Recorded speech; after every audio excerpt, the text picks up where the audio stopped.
A cold spring rain struck the towering glass facade of JFK's Gate 42A with relentless force, each droplet racing down the pane before splattering onto the gleaming tile floor. The sharp squeal of luggage trolleys on damp cement echoed through the cavernous terminal, punctuated by muffled flight announcements crackling over the PA system. An undercurrent of stale airport polish and freshly brewed coffee drifted through the air, lending a sterile edge to the humid morning hush. Madison Clark stood perfectly still behind the check-in counter, her posture rigid, shoulders squared with practiced precision. The neon on her badge, 15 years perfect record, glowed cool and unwavering, casting faint green reflections onto her navy blazer. With one gloved hand, she smoothed a crisp fold along her sleeve, her breathing measured and calm. She surveyed the passenger manifest on the screen before her, eyes sharp and unblinking, the very image of efficiency. From the rain-blurred concourse, an unexpected figure emerged, 8-year-old Emma Carter. The girl's flip-flops clicked lightly against the wet floor tiles, a small incongruous sound amid the terminal's roar.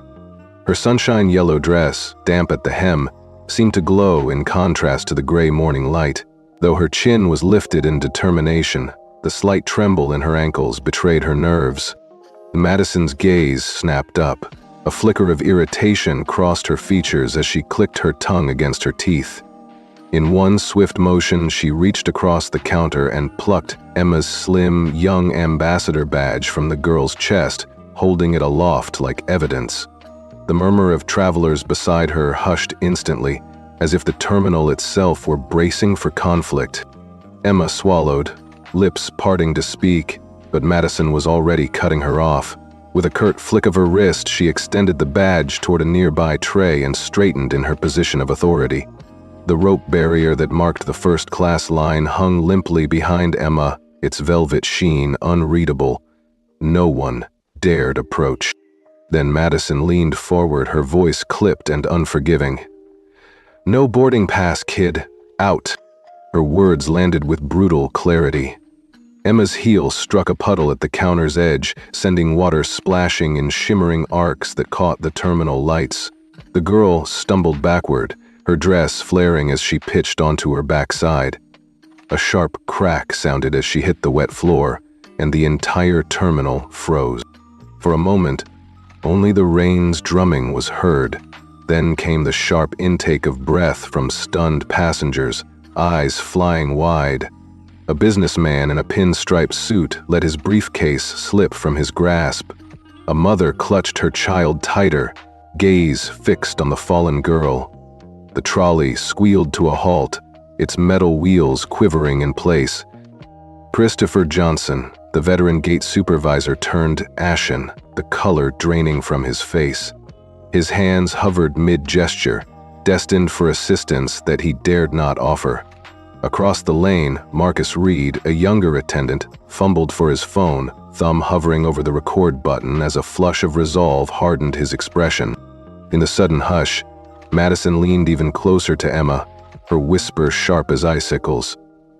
"Little black girls shouldn't be here." Each syllable rang out, echoing down the polished hall. The terminal, a place designed for welcome and departure, had transformed without warning into a crucible of prejudice. Emma's eyes widened, shock and hurt mingling in the crystal sheen gathering in her gaze. A solitary tear spilled and trickled down her damp cheek, catching the light before plopping onto the tile. Time had stopped. The air tasted bitter, charged with suppressed outrage. Then, from the edge of the crowd, a middle-aged woman in a trench coat stepped forward. Her gray hair framed a face etched with empathy and indignation. With fierce clarity, she snapped, "How dare you?" Her voice cracked the silence like a hammer against glass. Madison straightened, as though awoken from a trance. The woman's words hung between them, a challenge that resonated across every polished surface. Emma's trembling chin lifted slightly, her small fists clenching at her sides. Madison's lips curled in a momentary, cold satisfaction, a flash of triumph in her eyes. before she masked it with professional composure. She replaced Emma's badge back into its modest plastic sleeve, slipping it into her pocket as though stowing away a dark secret. Her posture regained its steely perfection, but the aftermath of her cruelty lingered in the thick air. Around Emma, passengers bristled with mixed emotions: fear, outrage, compassion. A few discreet hands formed fists at sides, others pressed to shaky lips, stifling the urge to shout. A toddler clutched at her mother's coat, eyes wide as saucers.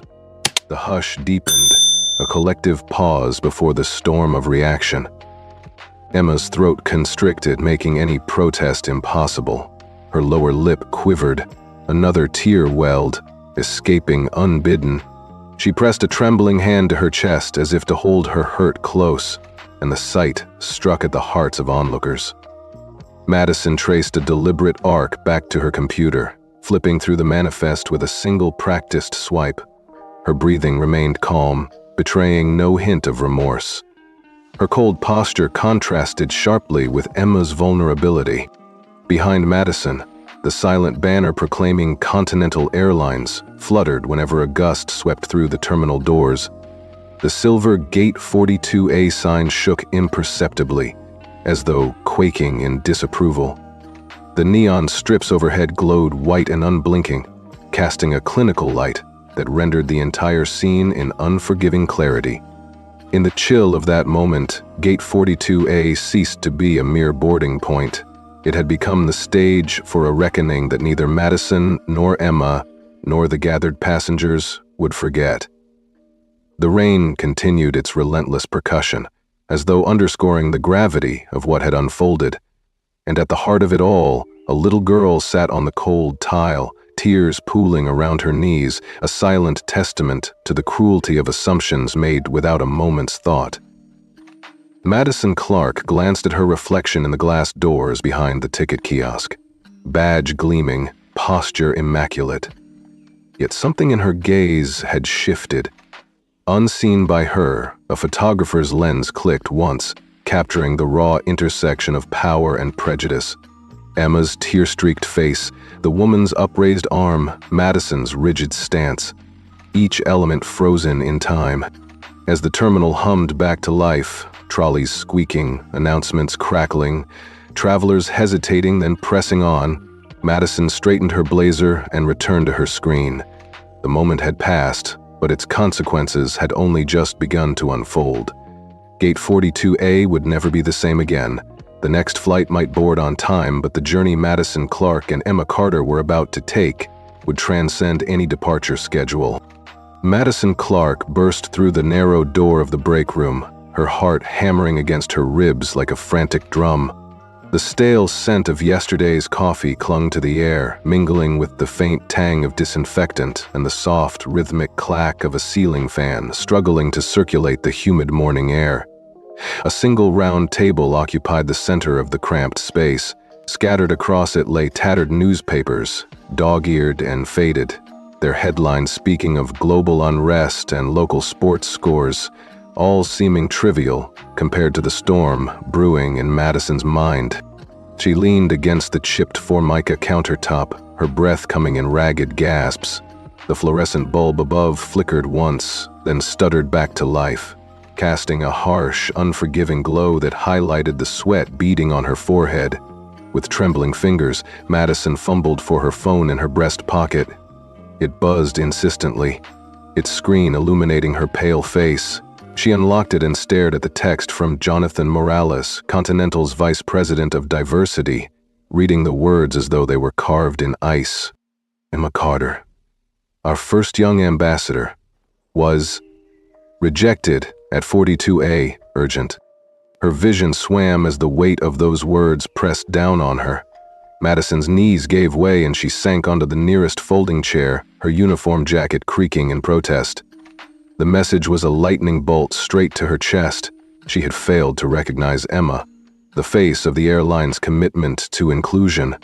She forced herself upright, her palms sliding across the cold tabletop, and tapped the email icon. The break room's small window offered a muted view of Gate 42A beyond.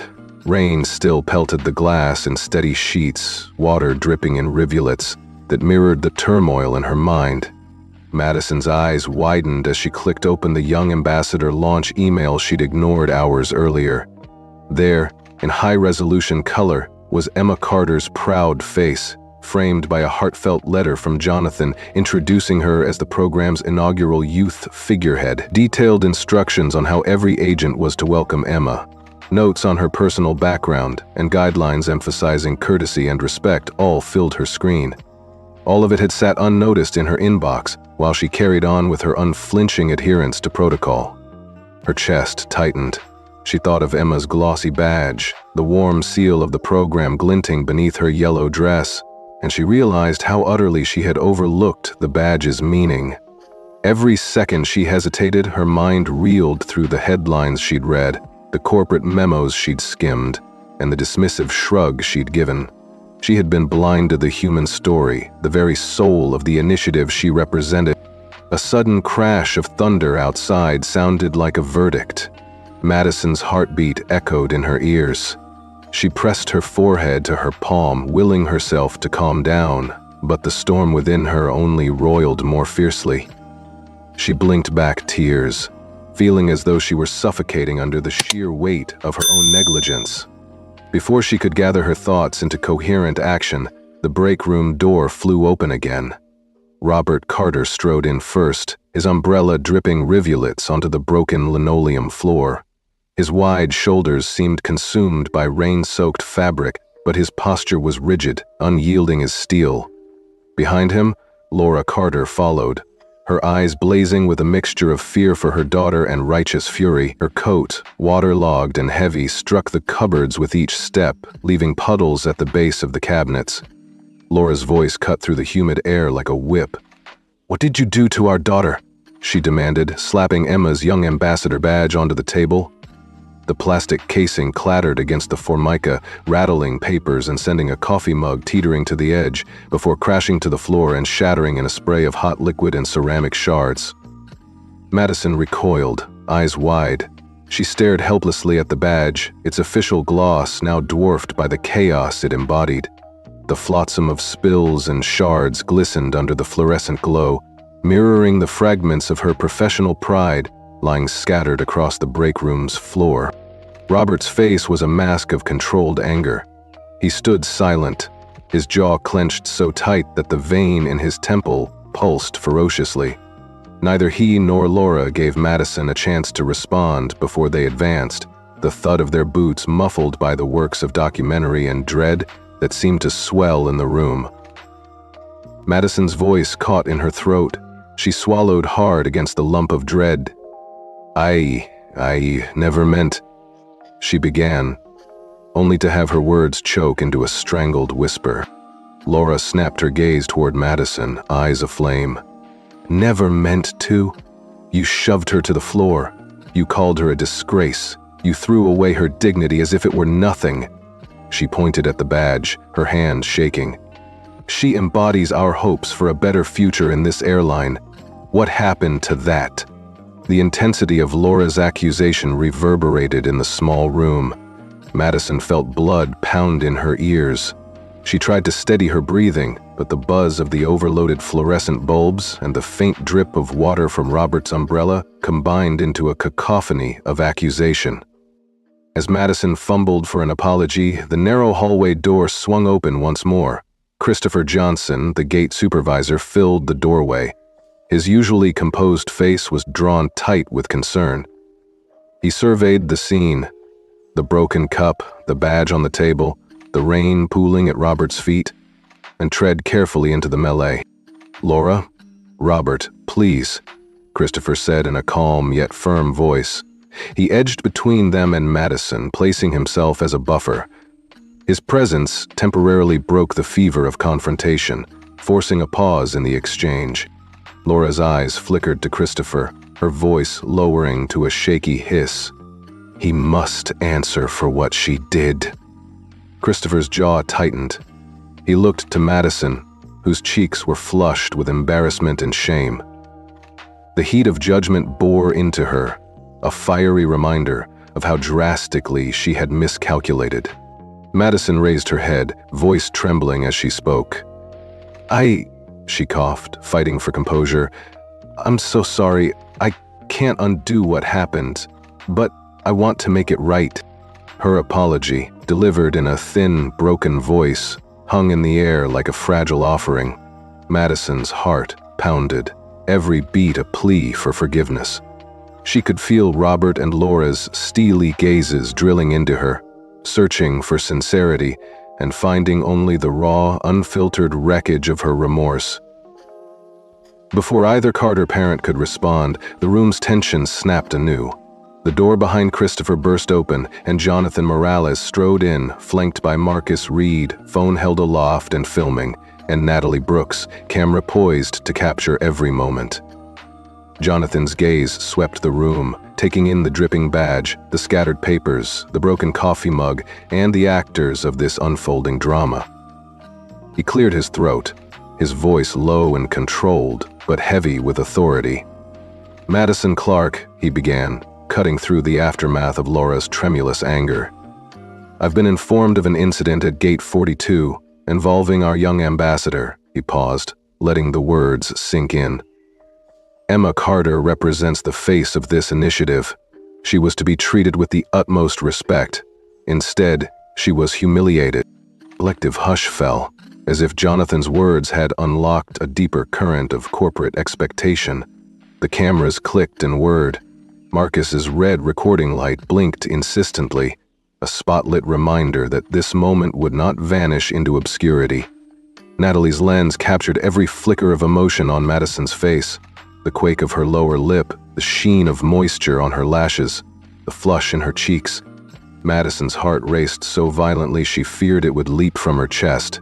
Her palms were slick as she gripped the edge of the table, white-knuckled. She stared up at Jonathan, the apex of her professional world reduced to this single confrontation. She opened her mouth, voice barely above a whisper. I didn't see her badge. I made assumptions I shouldn't have. I'm so sorry.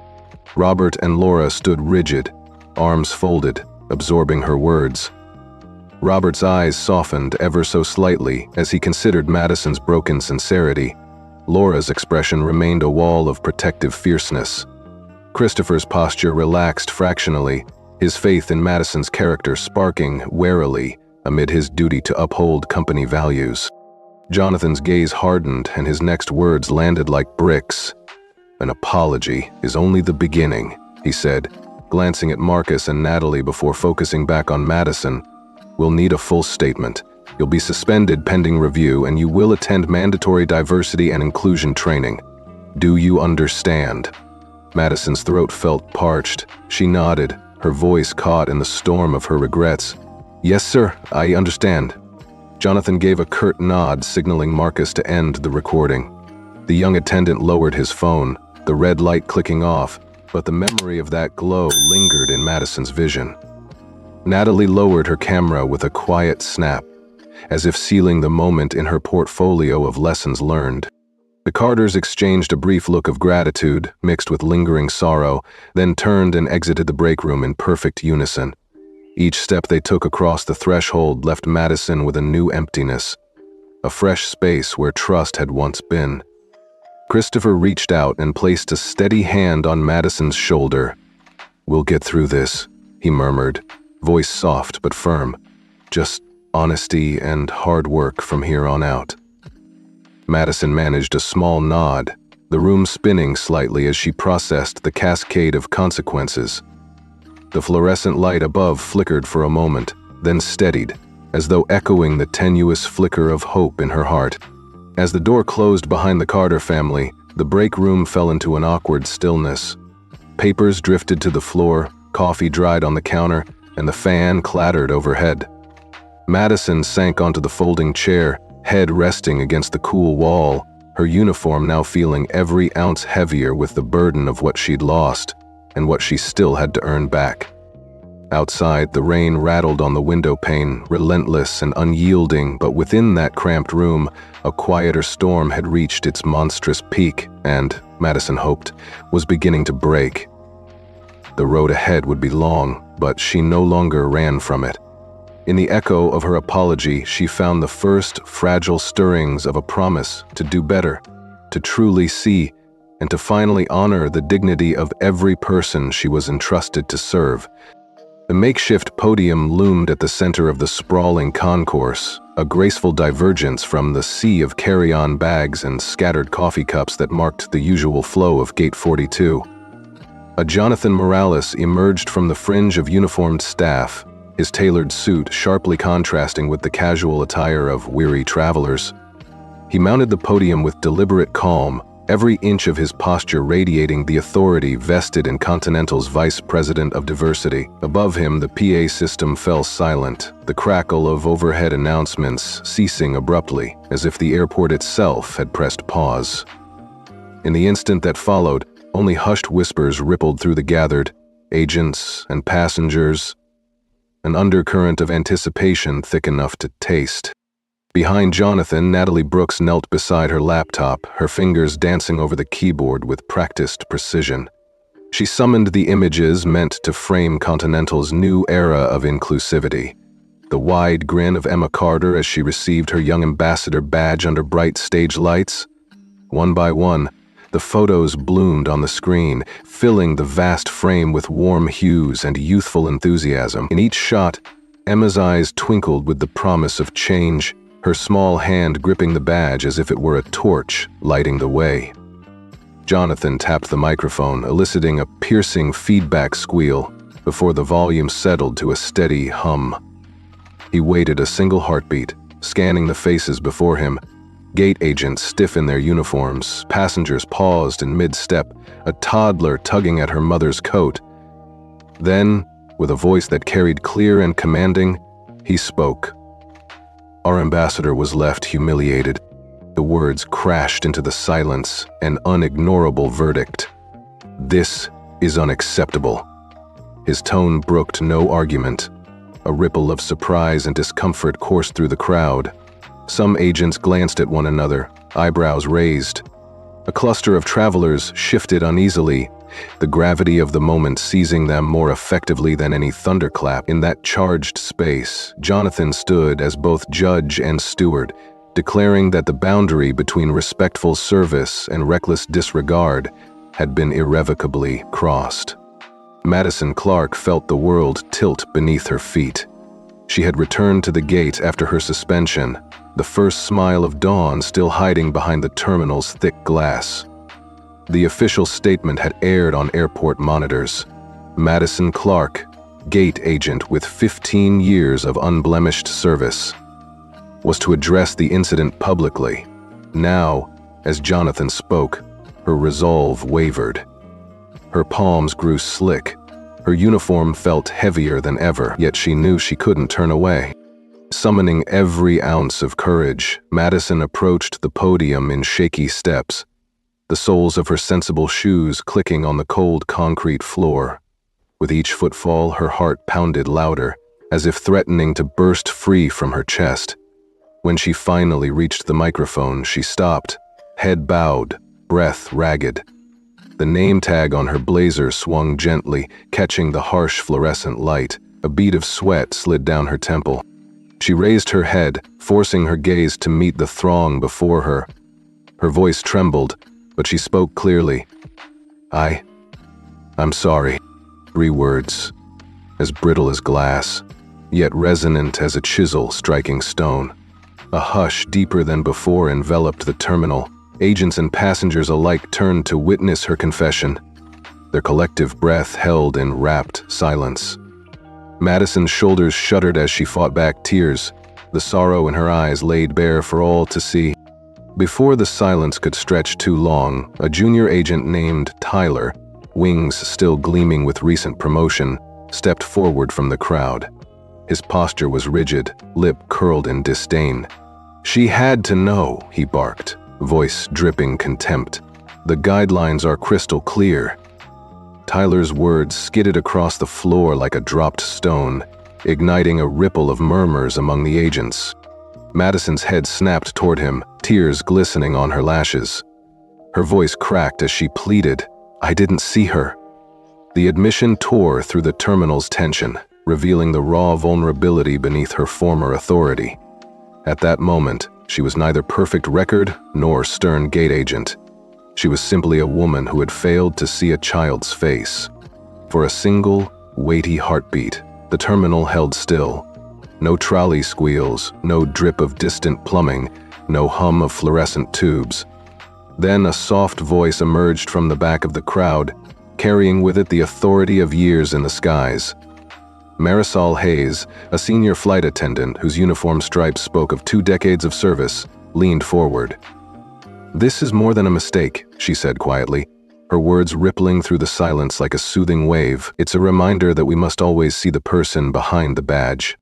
Madison felt Marisol's words wash over her, a salve and a rebuke entwined. Hot tears streamed down her cheeks, each drop catching the overhead light as it fell. She blinked against the sting and took a measured breath, steeling herself against the tide of humiliation. Behind her, the screen shifted to the phrase, "Inclusive excellence, our unyielding commitment."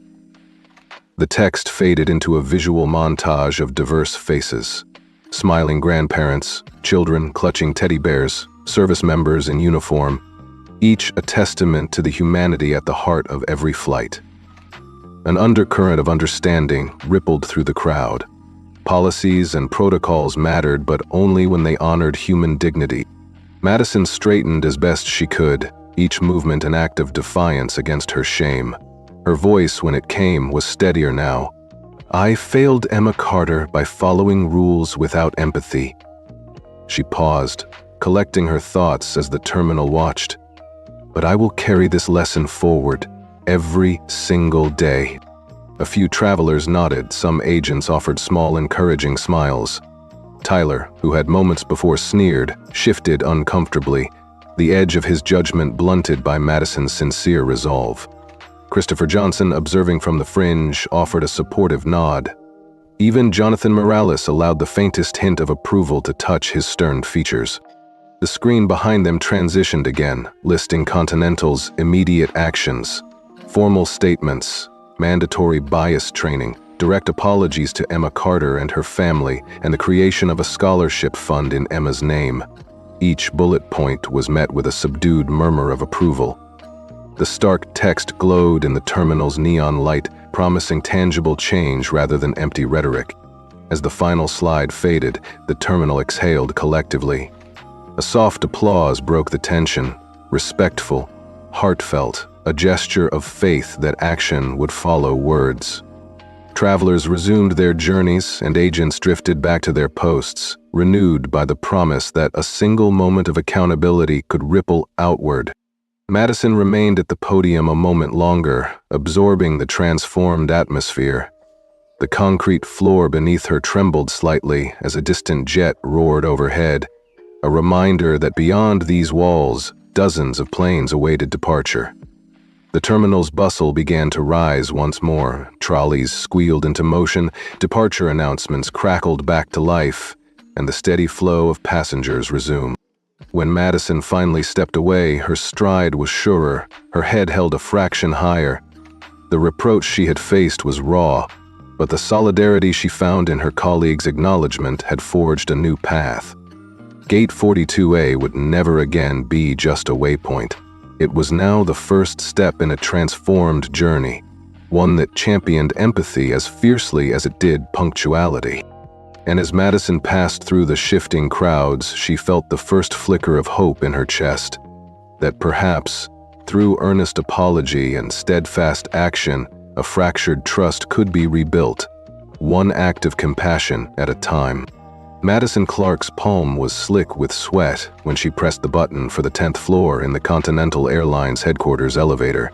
The silver doors closed with a soft hiss, sealing her inside the cramped metal box as the cool, conditioned air brushed against her damp uniform. Her breath caught in her throat. The faint flicker of fluorescent lights above, reflecting off her polished badge, now a weightier emblem than ever before. The numbers overhead glowed in sequence, 4, 5, 6, each click a drumbeat echoing the dread in her chest. At floor 10, the doors parted to reveal pale amber light that softened the harsh lines of the corridor walls. A single poster dominated the entryway. In bold white letters against a deep sapphire field, it read, "Zero tolerance for bias." Beneath, silhouettes of diverse faces stood shoulder to shoulder, promising a commitment Madison had just shattered.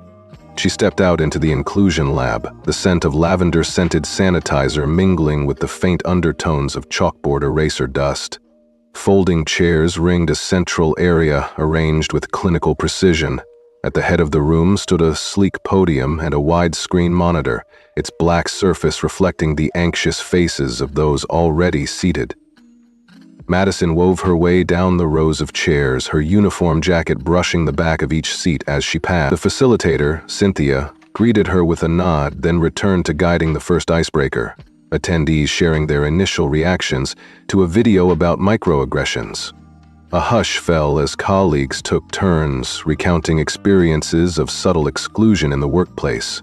Remarks about accents, assumptions about intelligence tied to age or race, the sting of being overlooked in a crowded hall. Madison's seat pressed against the polished steel legs of the chair as she listened, each story a mirror reflecting her own missteps. When it was her turn, Cynthia invited her to describe how the video made her feel. Madison opened her mouth, then swallowed hard. Her throat felt parched, her chest constricted by shame. She managed only a whispered, "I'm sorry," before sinking back, the weight of her failure pinning her to the chair. Across the lab, a woman dabbed at her eyes, her voice thick with emotion as she described being unfairly pulled aside for extra security checks. The air grew heavy with collective grief. An unspoken acknowledgement that no policy, no matter how well-intentioned, could substitute for genuine empathy. Next, Cynthia announced the role play exercise. Madison's stomach twisted. She was paired with Jenna, an agent known for her brisk efficiency. Jenna adopted the role of the gate agent. Madison would play the passenger denied boarding with a medically necessary service animal. Jenna squared her shoulders behind an imaginary counter, arms folded, lips tightened into a steel line. "No documentation," Jenna repeated in an exaggerated tone. "No exceptions." Madison lifted an index finger, hands shaking as she held an imaginary service dog ID card, her heart pounding in her ears. "Please," she pleaded, voice quivering, each word a plea for the respect Emma Carter had been denied. "Max is a trained support animal. I have the paperwork right here." Jenna's gaze remained stone cold. "Rules are rules," she replied, voice flat. "Move along." Madison felt the sting of that dismissal cut through her. Goosebumps rose on her arms as though the terminal's draft had seeped in. She had once wielded those exact words with similar authority, oblivious to how they sounded from the other side. Cynthia intervened, gently restoring order and guiding Jenna to acknowledge Madison's rights. As the exercise ended, the shift in Madison's complexion was stark. Her usual steadiness replaced by raw vulnerability. She sat back down, hands pressed to her face, and let the tears she'd held at bay roll down her cheeks. It was time for the bias testing module. The facilitator handed each participant a tablet, its screen illuminating anxious faces in soft techno-boo. Madison tapped the first prompt. A series of images and words flashed in rapid succession. She was asked to associate trustworthy, competent, and friendly with faces of varied ages, races, and genders. The pace was relentless, urging instinct over reflection. When it ended, the tablet displayed her implicit association results. She had favored white men for competent and associated older BIPOC faces with friendliness but not leadership. The screen's stark text glowed. Implicit bias detected. Madison's chest tightened, shame flushing her cheeks. Beside her, a colleague named Harold let out a soft sob. Harold, a flight attendant with decades of experience, pressed a tissue to his eyes, voice crackling as he recounted how he had been asked to prove his loyalty with extra security screenings after 9/11. because of his last name. The room fell silent in respect, the hush so profound that the low hum of the projector's fan seemed deafening. Madison's heart ached for Harold's pain, and for Emma's all the more, an 8-year-old girl cast aside by the very system meant to welcome her. Overwhelmed, Madison rose clumsily, apologizing as she made her way to the door. She fled down the hallway until she found the women's restroom at the far end, an unremarkable room with stark white subway tiles and a single row of stalls. She slipped into the last one, the sound of the latch clicking behind her sounding like a final retreat. The fluorescent lights buzzed overhead, and the quiet drip of the faucet in the sink area punctuated the silence. Leaning against the cool tile, Madison sank to her knees. She grabbed the nearest paper towel dispenser, yanking at it until the thin rolls of paper tore free. Her hands shook as she bunched the sheets in a frantic grasp. She closed her eyes and bent forward, wrenching the paper towel roll until it unraveled, the soft strips fluttering to the floor like confessions spilled in white fragments. Her tears fell freely then, a sudden torrent that blurred her vision and soaked the crumpled towels in her grip. Unrestrained sobs echoed off the tiled walls, each gasp and shudder a testament to the depths of her despair. In the corner, the metal-framed mirror above the sink fractured her reflection. Through a jagged crack, Madison glimpsed her tear-streaked face, eyes hollow, lashes clumped, cheeks streaked with mascara. For an instant, she saw not herself, but Emma Carter's bright eyes, wide with shock and hurt the day at Gate 42A.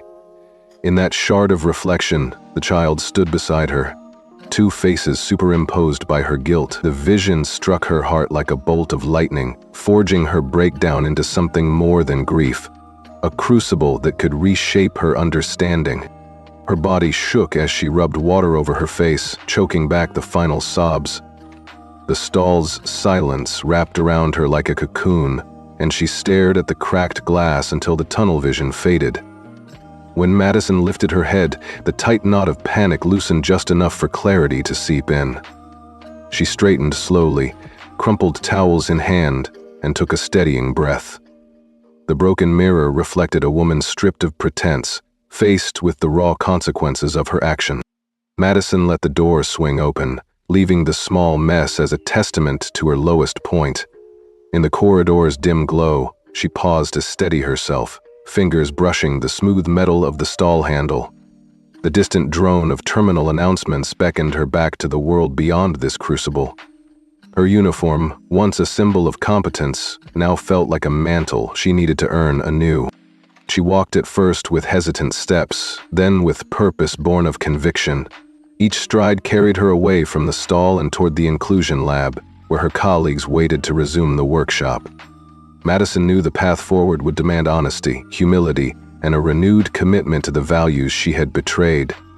But as she re-entered the amber-lit room, her breath steadied and her posture squared. The tears she had shed were not a sign of weakness, but the baptism of a transformation she was finally ready to embrace. And so, Madison Clark stepped back into the circle of introspection and shared experience, no longer the untouchable gate agent, but a peer on the journey toward genuine empathy. The path to redemption lay ahead, paved with the fragments of her mistakes and the resolve to rebuild trust with every honest action. In the wake of her deepest despair, she had found the first spark of a brighter, more compassionate future. Madison Clark's fingers felt stiff as she swiped into her empty Queens apartment, the door clicking shut behind her with a finality that made her heart skip. The floor beneath her was cold hard wood, polished smooth from years of overlooked dust and the echoing skids of her suitcase wheels. She set her bag down in the corner and flicked on the kitchen light, an exposed bulb casting a harsh yellow glow across mismatched appliances. The silence was almost oppressive after the relentless buzz of the inclusion lab's fluorescent corridors. She shed her blazer and hung it on a hook by the door, its seams still damp from the morning's storm. Rubbing her temples, she flicked on her phone to check the time, 11:47 p.m. She pressed her palm to the screen, its cool surface a small comfort in the stifling gloom. The digital clock's blue digits seemed to mock her, a silent reminder that sleep would be another casualty of her guilt. Madison shuffled to the bathroom, dragging her heels across the rug. The air smelled faintly of bleach and lemon-scented soap, remnants of last weekend's cleaning spree that never quite masked the faint aroma of spilled coffee and stale air. She flicked on the overhead light, its soft buzz accompanying the steady drip from the faucet. The square white tiles gleamed under the weak illumination, and the cold porcelain sink gleamed with clinical indifference. She splashed water onto her face, but the chill only heightened the tremor in her fingers. With a soft sigh, she reached for a towel and wrapped it around her trembling shoulders. The bathroom mirror was plain and utilitarian, designed for shaving or quick touch-ups, not long reflections. Madison stared at her tired eyes, the dark circles etched more deeply than they should have been for someone who prided herself on punctuality and order. And then it happened. A flicker at the corner of her vision as she leaned closer, inspecting the fine lines forming around her eyes. From the left edge of the glass, a tiny crack snaked outward, barely noticeable at first. Madison frowned, tracing her fingertip along the hairline fracture. The jagged line marred her reflection, splitting it into fractured segments. She gasped, stumbling back as the mirror's surface seemed to shift. In the fractured pane, the reflection of Emma Carter appeared beside her, the young ambassador's bright eyes wide with concern and tears. Madison blinked hard, as though the image might vanish, but the girl's small face stayed pressed against the edge of the crack. And in that moment, their tears seemed to merge into one. Madison's breath caught. The chill from the faucet seeped into her bones as memories flooded in unbidden. Her father's booming voice in the dim kitchen of her childhood home. Each word a steel rod hammered into her young mind. "We follow the rules, no exceptions," he had bellowed, his face flushed with anger and self-righteousness. Madison, 8 at the time, had knelt beside her mother, trembling as he prodded her. The kitchen table had been a battleground of moral absolutism. Whenever Madison or her mother slipped, even in the slightest, they were met with accusations of incompetence and contempt. Her mother's head would drop, eyes cast downward, shoulders stooped under the weight of unspoken apologies. Her mother, a quiet woman with gentle eyes, would nod numbly, biting her lip as though swallowing her very self-worth. Madison remembered the metallic taste of tears as they stung her eyes in solidarity. She had learned young that kindness was weakness, empathy a luxury that neatly enforced rules could never afford. That memory faded as quickly as it came, leaving behind the hollow ache of recognition. Madison's reflection, split between her own remorseful gaze and Emma's tender, critical stare, jailed her in a moment of raw self-realization. She pressed her palm to the mirror, hoping to dispel the vision, but the cracked glass held it fast, both girl and grown woman bound by a single line of fault. Trembling, Madison turned away and sank onto the edge of the tub, towel pooling around her like a safety net. She pressed her heels into the cool porcelain and wrapped her arms around her knees, rocking gently as the evening stretched on.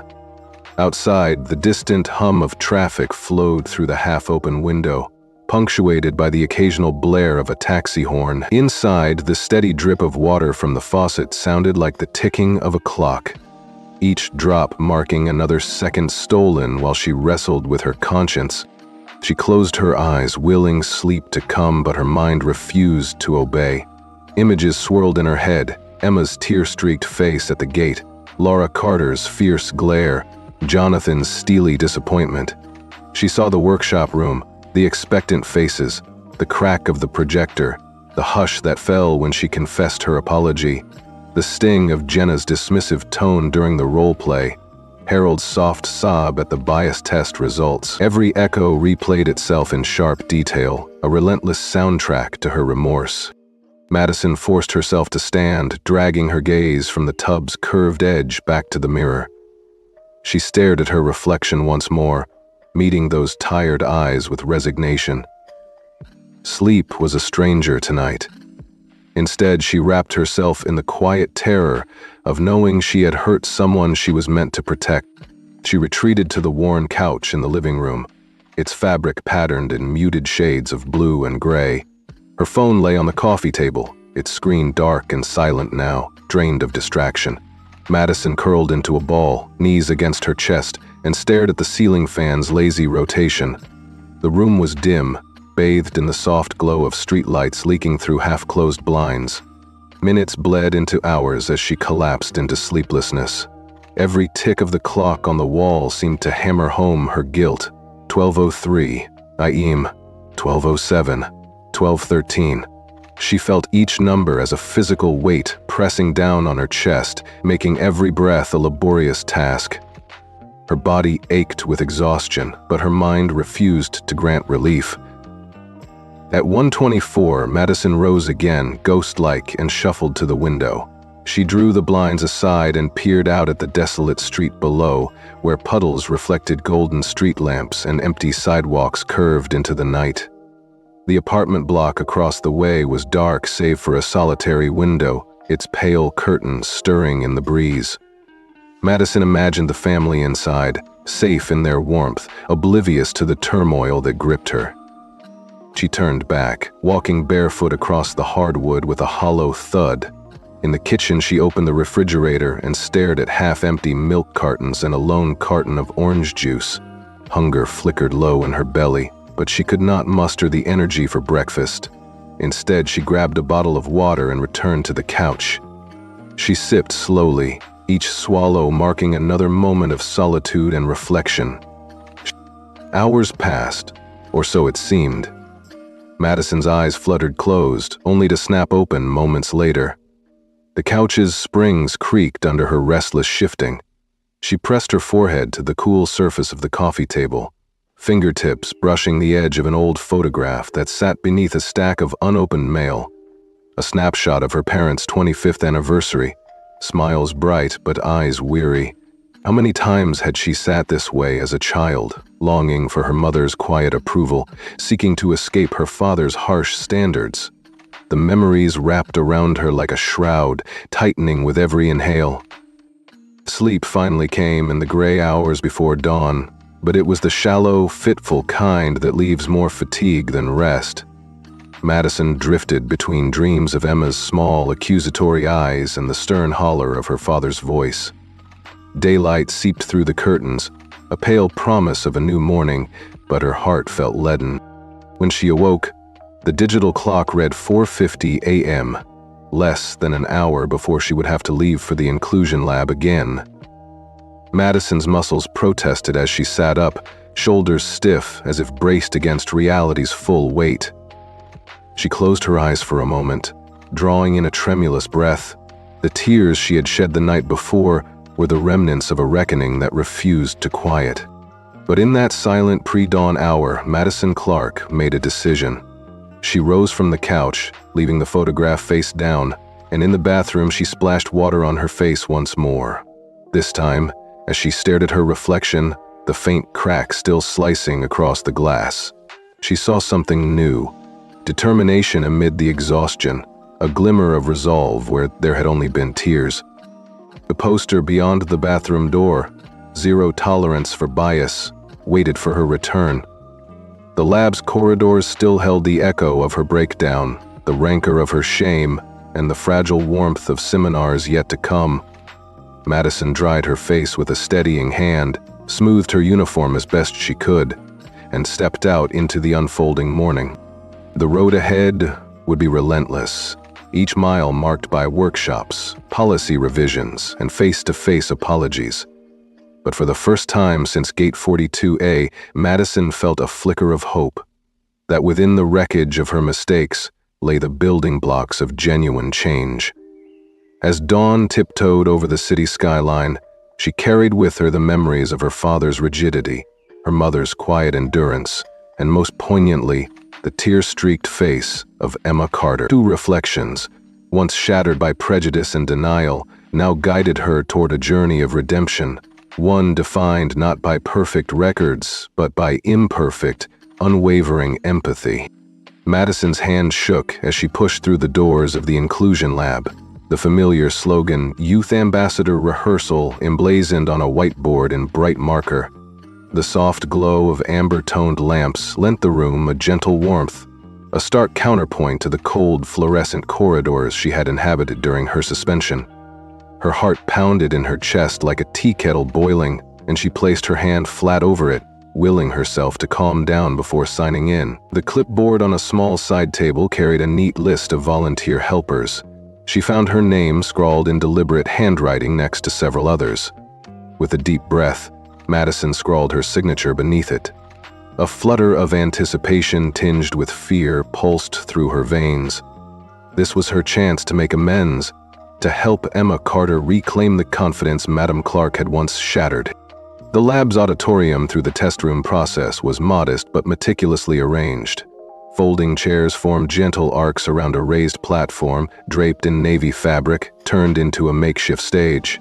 A single spotlight hung from a lighting grid overhead, its fierce beam hollowed by a dimmer switch. On one side, a cluster of cables snaked toward a battered soundboard. On the other, a rack of microphones stood at attention, cords coiled like sleeping snakes. In silence, Emma Carter waited at the center of the stage, her yellow dress glowing under the soft light, the young ambassador badge affixed proudly to her lapel. She clutched a slim notebook, her speech notes in trembling hands. My aunt said they left the gate. Madison approached with careful steps. The memory of that morning at Gate 42A hovered just behind her pupils, but she pushed it aside. This time she would see Emma fully, past the badge and the protocol into the brightness of the girl's spirit. She knelt to Emma's level, brushing a stray curl from the child's forehead, and whispered so softly Emma could barely hear, "I'm so sorry I nearly broke your spirit." Emma's round glasses caught the light, her eyes shining with a forgiving warmth. She placed her small hand over Madison's and squeezed gently. "You can help me fix this," she replied, her voice resolute. No bitterness, only the straightforward hope of a child who believed in second chances. Madison's throat knotted with emotion. She guided Emma to stand tall, aligning her posture so the girl's shoulders squared beneath the stage light. "Big shoulders," she coached softly. "Stand proud. You earn this." Emma inhaled, chin lifting, and the two of them began to rehearse. They recited the opening lines together, voices mingling. "Good evening, distinguished guests." Madison paused Emma, adjusting the child's stance by nudging her elbows slightly back. The gentle correction coaxed a livelier sparkle into Emma's eyes.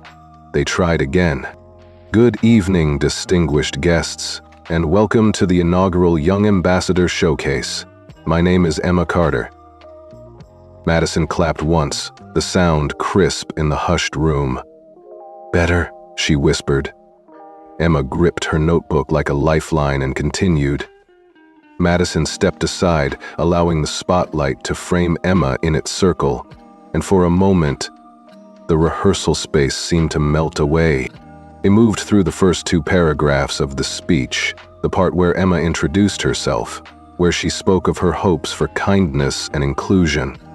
As they practiced, the steady glow of the stage lights warmed Madison's perspective. Watching Emma respond to each gentle cue, Madison felt a sense of purpose coalesce. This was how she would rebuild trust, by nurturing Emma's confidence rather than dictating procedures. In between takes, Madison stepped back to the soundboard area. She checked the connections, tracing each cable with meticulous care. A sense of responsibility burned through her fingertips. No more overlooking details, no more assumptions. She tested each mic, nodding as the levels registered on the dials. Everything seemed in order. The clock on the wall ticked toward showtime, and the backstage crew began readying the room for a small audience. Staff volunteers, invited guests, a handful of curious travelers who had learned of the event through an internal bulletin.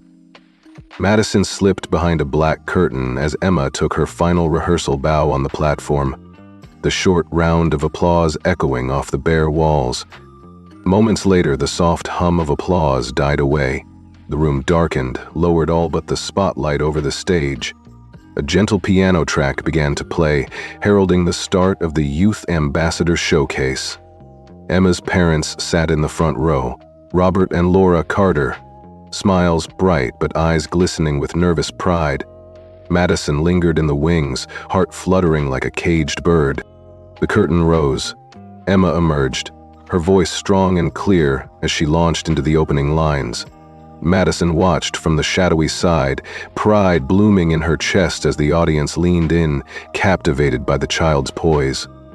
The first 2 paragraphs passed smoothly, and even Madison allowed herself a soft exhale of relief. But as Emma reached the 3rd paragraph, her call for sustained, genuine empathy, a hush fell backstage. Madison, already tense, felt the hair on her arms prickle. The gentle piano track cut out abruptly. Emma paused mid-sentence. She raised her hand to her collar, fingers brushing at the outline of the wireless mic beneath her dress. In the flicker of the stage light's halo, Madison saw a crew member behind the curtains. Lips parted in shock as he stared at the disconnected cable dangling from the mic pack. Another technician fumbled at the distribution box, red and green lights flickering in confusion. The room's hush deepened into awkward silence as the audience exchanged puzzled glances. Emma's mouth opened and closed once, twice, no sound. Backstage, Madison's heart lurched. She launched herself from the wings and darted toward the stage. The graceful grace she carried through rehearsals twisted into frantic determination now. She couldn't lose Emma here, not after everything she had endured. Madison vaulted the small barrier between platform and ground, skirt swishing around her knees. The audience gasped as she stepped into the spotlight, casting her own long shadow across the polished wood. Emma looked at her with wide, uncertain eyes, still clutching the notebook. Madison leaned toward the mic, whispering urgently, "Hang on, Emma," though her words barely carried. She lunged to the technician's side, tugging at the loose cable. The wires snapped under her fingers, freed from their lock. She plunged her hand into the tangle of cords on the floor, tracing the signal line back to its source. Above, another technician fumbled with the replacement mic, holding it aloft like a wand in need of activation. Madison yanked the cable toward Emma's pack and clicked the connector securely in place. A soft hum thrummed through the speaker system, evidence of a restored connection. Madison stepped aside, heart racing so fiercely she could feel it in her temples. Emma grasped the mic pack under her dress and pushed her hair back, mouth trembling. Then her voice, clear as a bell. "Thank you for your patience." The audience exhaled as though released from a shared dream. Emma's tone, now solid with regained confidence, carried her through the remainder of the speech. Madison watched as Emma's initial tremor dissolved into resolve. Her tiny shoulders squared beneath the spotlight, delivering each word with renewed purpose. The piano track returned, swelled at appropriate moments, and the crowd followed Emma's journey. Gratitude for community, a pledge to champion kindness, a call for everyone to look beyond assumptions. Madison could see Laura wiping phantom tears, a proud glow lighting her face. Robert sat stiff-backed, but beamed with respect. When Emma delivered her final line, an invitation for unity and understanding, the audience rose in a heartfelt ovation. Madison felt tears prick her eyes as they clapped and cheered, some stamping feet in appreciation, others wiping away misty tears. Emma dipped into a curtsy, dazzling smiles all around. Picking her way carefully across the stage, Madison reached Emma's side just as the applause peaked. She knelt down once more, whispering pride into Emma's ear, then rapped softly on the mic to signal the end. The spotlight widened to include both of them, and Madison stood tall, offering Emma's hand to help her off the platform. Backstage, the crew reset for the next segment, but Madison and Emma shared a quiet moment in the glow of the spotlight. Madison's voice was a reverent hush. "You did it. You were amazing." Emma squeezed her hand, eyes sparkling with gratitude. Madison turned to the audience, lifting Emma's hand. "Ladies and gentlemen," she announced, voice steady and warm, "please join me in celebrating Emma Carter, our extraordinary young ambassador." The applause washed over them again, louder, more jubilant. Madison felt something shift deep within her. Pride, humility, relief, all intertwined in a heady rush. She had fumbled, she had fallen, but in helping Emma reclaim her voice, Madison had rediscovered her own capacity for compassion. The journey was far from over, but in this shining moment, she knew redemption was possible. As the audience filtered out, many offering congratulatory smiles, Madison helped Emma gather her notes and microphone. Together, they stepped into the corridor's soft light, leaving the stage behind but carrying with them the promise of genuine change. In Emma's bright eyes, Madison saw the reflection of what could be achieved when rules and empathy worked hand in hand. A world where every passenger felt truly seen, truly valued, truly embraced. And in that glow, Madison Clark found her own heart, renewed and ready for the next chapter of service, one defined not by perfect records, but by perfect acts of kindness. The small conference room at the Inclusion Lab fell into a hush so profound it felt as though time itself had paused. The raised platform, barely 30 centimeters high, was flanked by deep continental blue curtains that framed a lone spotlight at center stage. Rows of plastic chairs, each with a bottle of water on a folding table beside it, faced the makeshift dais. The audience, composed of staff volunteers, executives, and a smattering of community guests, sat leaning forward, senses attuned to the slightest sound. In the wings, the backstage crew hovered by the soundboard, anticipation crackling through the air. Emma Carter stood center stage, her yellow dress a bright ember against the blue drapes. The gentle hum of the spotlight's cooling fan was all that accompanied her initial steps. Her small hands clutched the wireless mic pack tucked inside her waistband, and her voice caught in her throat as she opened her speech. The soft piano melody that had introduced her momentarily stuttered, then fell silent. Emma's lips parted, but no sound emerged. Across the room, Madison Clark, watching from the side, felt her heart lurch into her throat. Without a moment's hesitation, Madison abandoned every caution and dashed onto the stage. She left behind scripts and schedules, corporate protocol and second-guessing. She vaulted the low barrier skirts swaying around her knees and lunged toward the array of microphones. Her fingers brushed the tangled cable of Emma's mic, and she fumbled with the connector, the wires slick under her trembling fingertips. The audience's collective breath hanged in the air. An expectant silence filled with concern for the young ambassador. Madison's hands shook violently, but her determination hardened her resolve. She would not let Emma's voice be silenced again.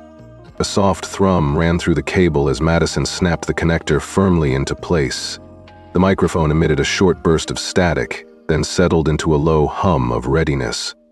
At that precise moment, Madison straightened, chest heaving, and stepped back, allowing the restored mic to rest gently against Emma's dress. Every eye in the room remained fixed on the child, now poised to reclaim the narrative she had begun. Emma drew a deep, steadying breath. She placed her small hand over her heart, the other reaching for the mic clipped discreetly to her waistband. In the hush, her voice emerged clear and resonant, carrying a newfound strength that filled the room. "Inclusion is not optional, it's our duty." The words echoed under the spot like a clarion call. For a heartbeat, the air held still, every chest rising and falling together in the dimly lit sanctuary of the lab. Then, as though released from a shared resolve, the audience erupted into thunderous applause. Hands pounded on molded plastic chairs, feet stamped in unison, and cries of "Bravo!" and "Well said!" rippled through the space. The sound washed over Emma and Madison alike, a vindication of effort and a celebration of truth. Tears sprang to Emma's eyes as she absorbed the roar of approval. Her cheeks warmed with color, a rosy glow of triumph and relief. The panic that had tightened her chest moments before melted away, replaced by a luminous certainty. Each clap seemed to pat her back, urging her onward. Emma's shoulders straightened further and she continued her speech, each sentence ringing with conviction. Madison watched her, heart pounding in proud rhythm, every beat a reminder that she had done the right thing by stepping forward. Behind Emma, the blue curtains seemed to shimmer with pride. Madison remained off to the side, dimly aware of the crew exchanging glances of respect. Even the stern-faced executives in the front row had tears glistening in the corners of their eyes. A hush fell only when Emma reached her final exhortation, a call to action that invited each listener to examine their own biases and extend genuine kindness. Her voice, unsteady at first, grew ever more confident until it carried the room on a wave of inspiration. As Emma spoke her last words, "Let us lift each other always," the audience rose to their feet. A standing ovation enveloped the stage, the applause spilling beyond the walls as though the entire airport had turned out to honor the moment.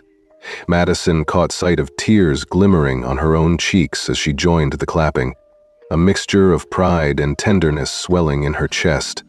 She locked eyes with Emma, who offered a small, triumphant nod. In that shared glance, they acknowledged the journey they had endured together, from anguish and humiliation to vindication and hope. The applause subsided slowly, the energy in the room settling into a warm hum of satisfied contentment. Emma stepped forward to the edge of the stage and swept her hand toward Madison. With a bright, appreciative smile, she invited her guide onto the platform. Madison ascended those few steps as though walking a path of redemption, each footfall echoing the weight she had shed and the new purpose she carried. Together, Emma and Madison faced the applauding audience. Madison's heart surged with emotion, gratitude, relief, and an overwhelming sense of humility. She inclined her head toward Emma and then to the crowd, her once stern composure softened by the knowledge that her misstep had led to a profound lesson. When she spoke, her voice carried the rich texture of someone reborn through trial. "Thank you all for standing with Emma and with our commitment to inclusion. Tonight, we've shown that one voice, once restored, can inspire an entire community." More applause followed, punctuated by shouts of encouragement. Madison felt a hand clamp her shoulder. She turned to find Christopher Johnson beside her, pride shining in his eyes. He gave her a firm nod, a silent affirmation that her journey from error to advocacy had been recognized. Madison closed her eyes briefly, letting the warmth of that acknowledgement seep into her bones. Behind the stage, a small table held chilled water bottles and cupcakes for the reception. As the audience rose to mingle, Emma led Madison to the treats. Together they served guests, laughing quietly at the crumbs left on powdered sugar lips, and sharing congratulatory hugs with colleagues.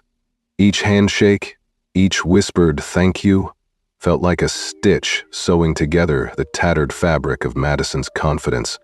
Later, standing by the reception table, Madison watched Emma animatedly discussing her speech with Laura Carter. Robert Carter hovered nearby, his arms folded but his posture looser than Madison had ever seen. The Carters' expressions, once marked by tension and sorrow, now radiated pride and relief. Madison approached them, voice gentle. "Emma was incredible," she said softly. "Thank you for trusting me." Laura smiled through tears. "You trusted her," she replied. "You gave her a chance to shine." Robert extended his hand, and Madison shook it firmly, a gesture of reconciliation that bridged the divide of their earlier conflict. As the room's energy mellowed, Madison slipped outside to the small balcony overlooking the tarmac. The night sky was painted with the red glow of beacons and the distant streak of a departing Boeing. A cool breeze carried the scent of jet fuel and wet asphalt. Madison leaned on the railing, absorbing the quiet grandeur of the runway beyond. The distant rumble of an engine liftoff played like a lullaby, reminding her that every journey had a beginning, an ascent, and sometimes turbulence. Emma joined her seconds later, holding 2 bottled waters. She offered one to Madison with a shy smile. "Thank you for fixing my mic." Her voice was a soft echo against the backdrop of the terminal's calm. Madison accepted the bottle, her fingers brushing Emma's. "Thank you," she replied, "for showing me how to really listen." They stood side by side, gazing at the blinking lights of distant gates.